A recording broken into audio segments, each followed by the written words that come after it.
"Don't move," Daniel whispered, his hand still resting on my chest. "If you move right now, I'm going to do something I can't take back." I didn't move. I didn't even breathe. 6 years of friendship had led to this exact second, his face inches from mine, the porch light flickering behind him like it was holding its breath too. That moment, right there, is where this story really begins.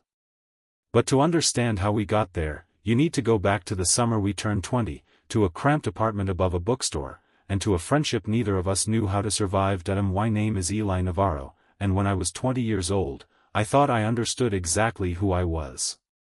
I was studying architecture at a mid-sized university in Portland, working part-time at a coffee shop, and sharing a cramped 2-bedroom apartment above a used bookstore with a guy named Daniel Cho, who I'd met during freshman orientation 3 years earlier.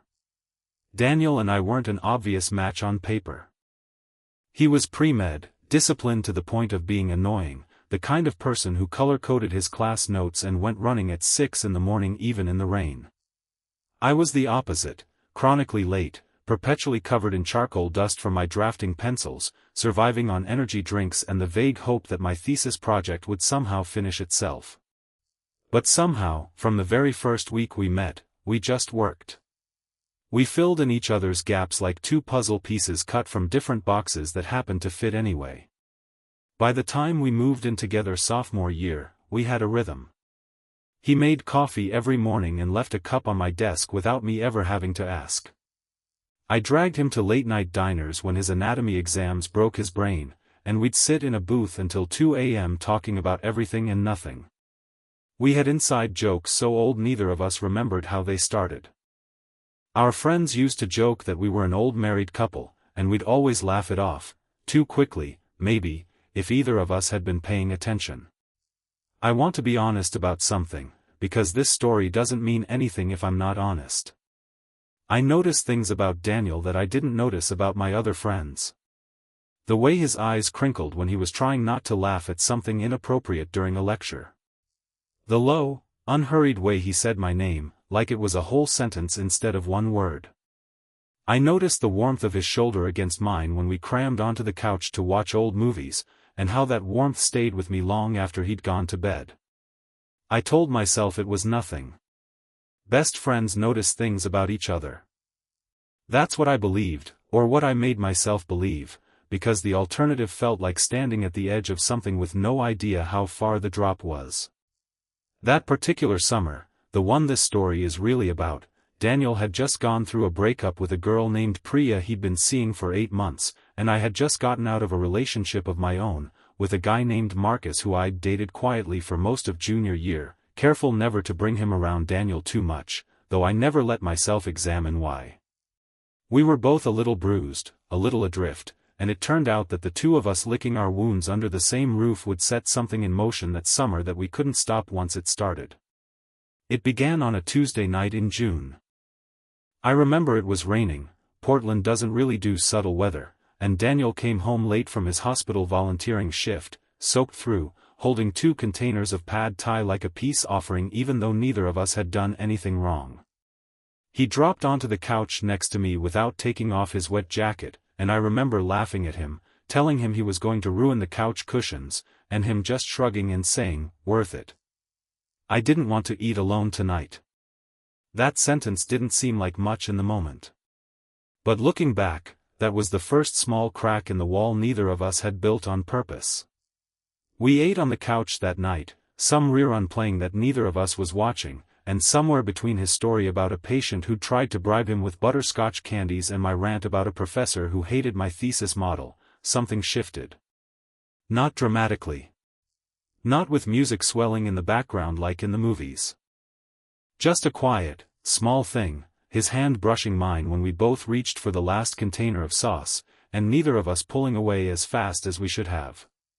"You've got sauce on your face," he said, and instead of pointing, he reached over and wiped it off my chin with his thumb.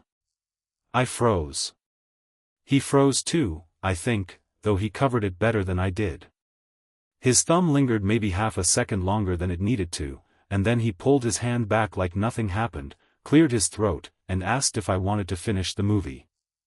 I said yes. I always said yes to another minute with him, even when I didn't understand why yet. That was the beginning of what I now think of as the summer of almost. Almost saying something. Almost reaching for his hand during a horror movie instead of gripping the couch cushion.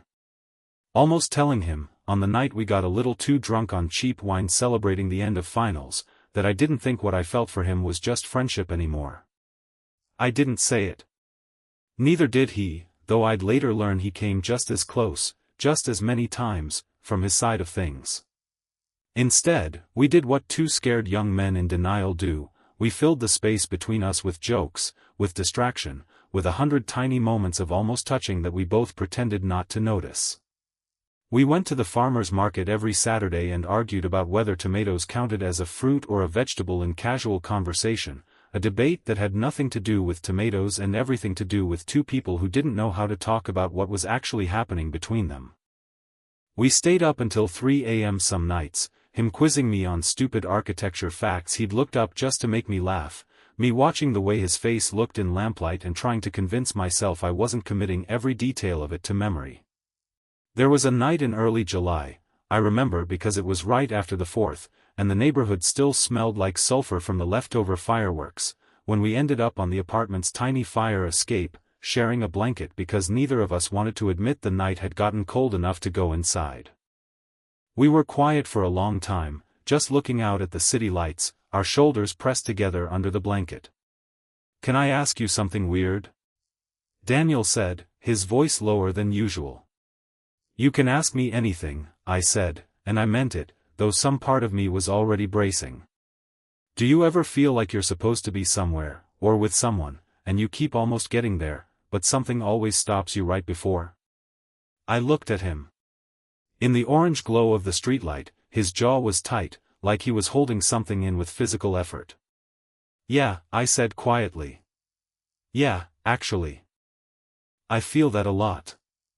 He nodded slowly, like my answer confirmed something he'd been afraid of, and then he changed the subject to something safe, whether we should adopt the stray cat that kept showing up by the dumpster, and the moment folded itself away, tucked back into the pile of almosts we were both quietly building.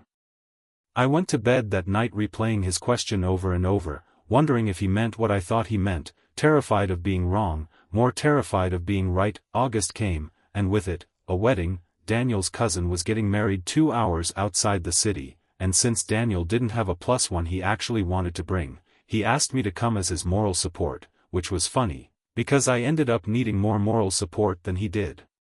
We drove up together on a Friday afternoon, windows down, some playlist he'd made years ago still somehow perfect for the drive. He sang along badly to a song neither of us actually liked, just to make me laugh, and I remember thinking, with a kind of quiet devastation, that I would drive anywhere with this man, for any reason, for the rest of my life, and that scared me more than anything ever had. The wedding itself was beautiful, string lights strung between trees, a live band playing something slow and warm, Daniel in a fitted navy suit that I was doing my absolute best not to stare at and failing spectacularly.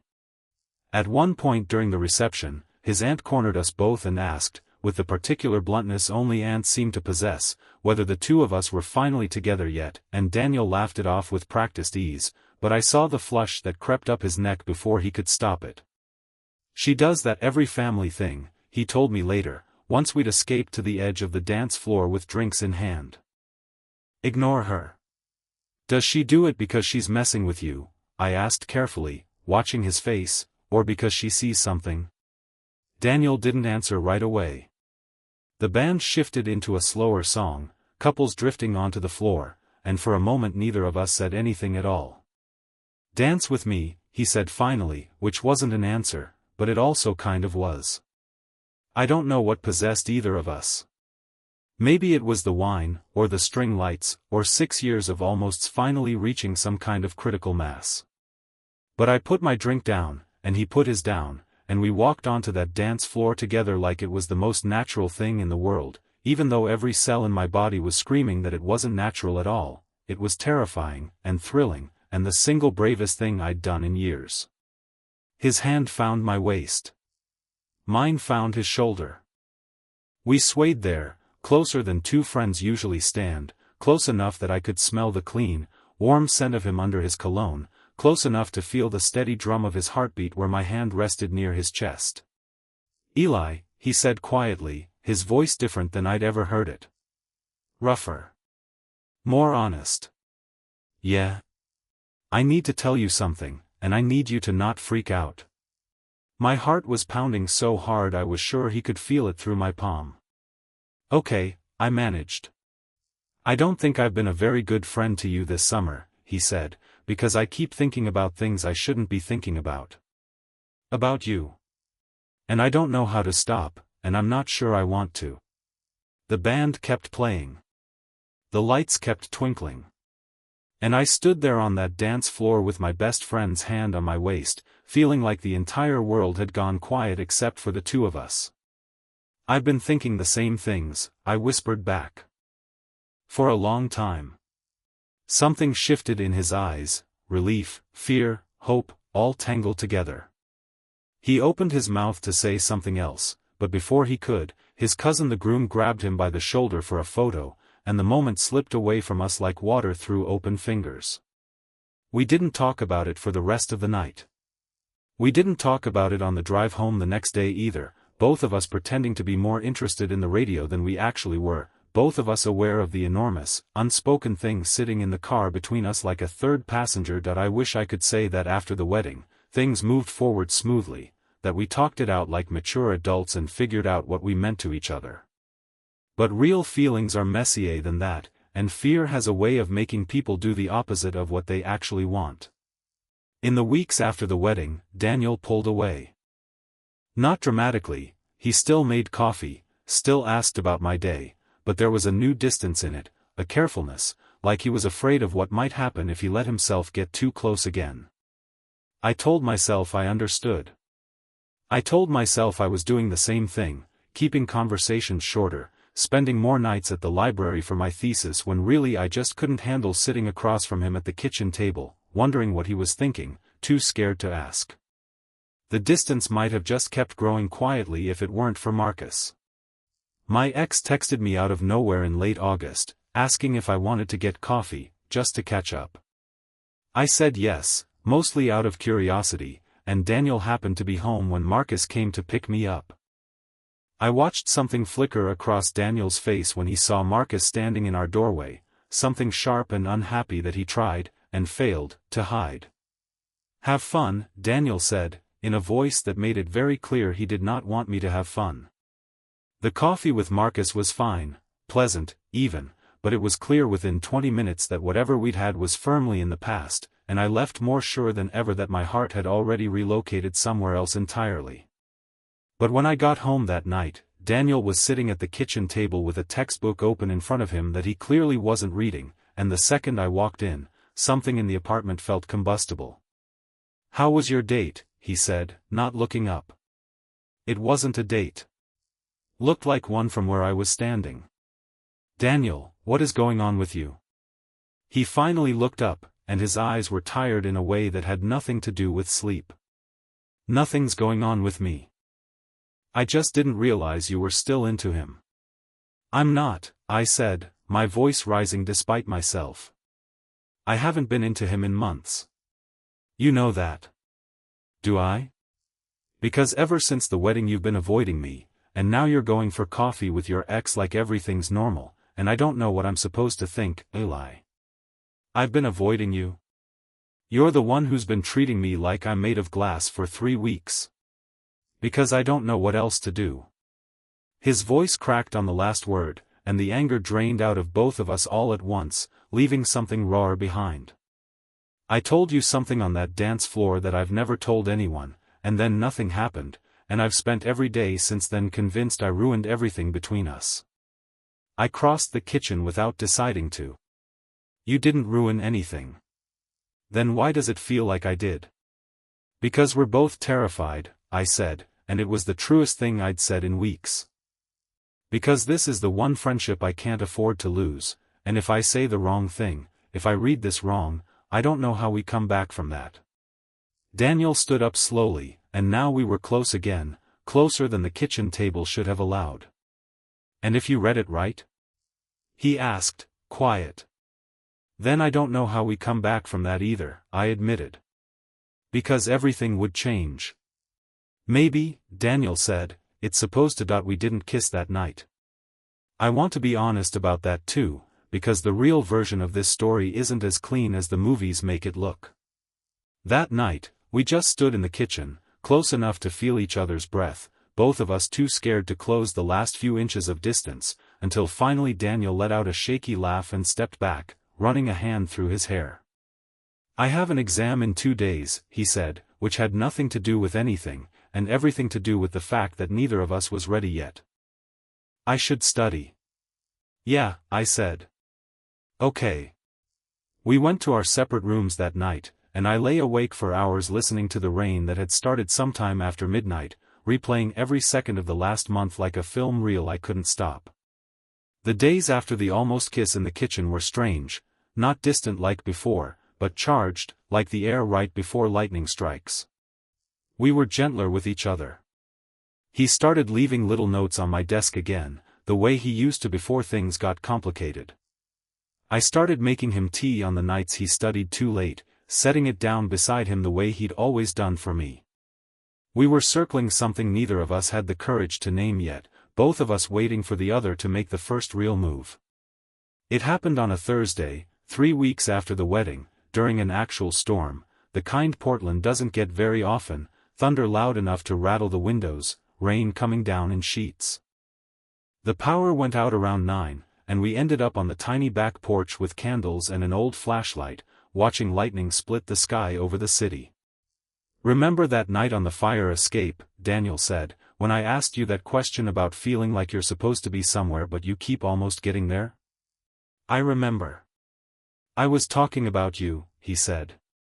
I've been talking about you this whole time, Eli. Every time I pulled away because I was scared. It was always about you.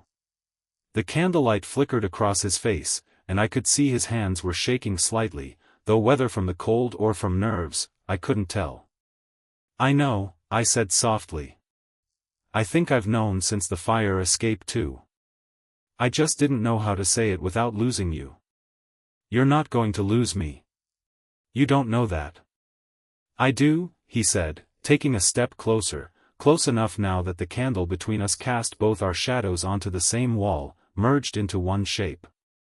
Because I've spent this entire summer trying to talk myself out of how I feel about you, and it hasn't worked once. Not for a single day. I don't want to keep pretending anymore. Thunder rolled somewhere over the hills, and the rain kept falling, and I stood there on that porch with my heart hammering so hard I was sure he could hear it over the storm. Then don't, I whispered. Daniel reached out and took my hand, lacing our fingers together like it was the easiest thing in the world, like we'd done it 1,000 times before even though we never had. Eli, he said, my name a whole sentence again, the way it always had been when he said it. Don't move. If you move right now, I'm going to do something I can't take back. I didn't move. He kissed me. It wasn't dramatic or rushed, it was slow, careful, like he'd been thinking about exactly how he wanted to do it for months and was finally allowing himself the chance. His hand came up to rest against my jaw, and mine found the front of his shirt, gripping it like an anchor, like I needed something to hold onto in a world that had just quietly rearranged itself. The rain kept falling around us, and the candle flickered, and for the first time all summer, neither of us was scared of what came next. When we finally broke apart, both of us breathless, Daniel rested his forehead against mine and laughed, a soft, disbelieving sound. I've wanted to do that since June, he admitted. Since the pad thai night. I've wanted you to do that since sophomore year, I said, and I didn't even let myself know it until this summer. 6 years, he said, shaking his head slightly. We wasted 6 years. We didn't waste them, I said. We just needed all 6 to get brave enough for this. I won't pretend everything was perfect after that night, because real love, the kind that grows out of years of friendship instead of arriving all at once, doesn't work that way. We had hard conversations in the weeks that followed. Daniel had to figure out how to tell his family, who he wasn't sure would understand right away. I had to sit with my own fear of change, the terror that comes with turning your safest relationship into your most vulnerable one.